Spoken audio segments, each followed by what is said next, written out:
Hello మామ అందరికి. నేనైతే ఎంఐ వర్సెస్ ఆర్సీబీ రెవెలరీ మ్యాచ్ అయితే జరిగింది మామ. హోరాహోరీగా థ్రిల్లింగ్గా జరిగింది మామ మ్యాచ్ అయితే.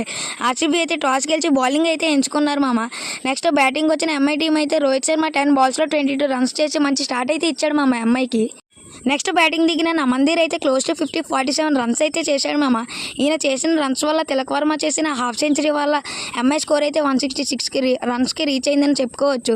సూర్యకుమార్ యాదవ్ పూర్ ఫామ్ మళ్ళీ కంటిన్యూ అవుతుంది మామ. ఆర్సీబీ బౌలింగ్ యూనిట్లో భువనేశ్వర్ కుమార్ అయితే 4 wickets తీసి 23 runs ఇచ్చాడు మామ.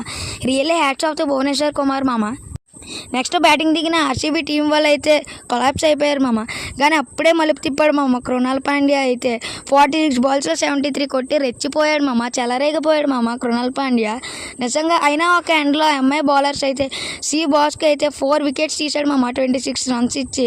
లాస్ట్ ఓవర్లో థ్రిల్లింగ్గా 3 balls 9 runs కొట్టాలన్న సమయంలో భువనేశ్వర్ కుమార్ అయితే 6 అయితే కొట్టాడు మామ.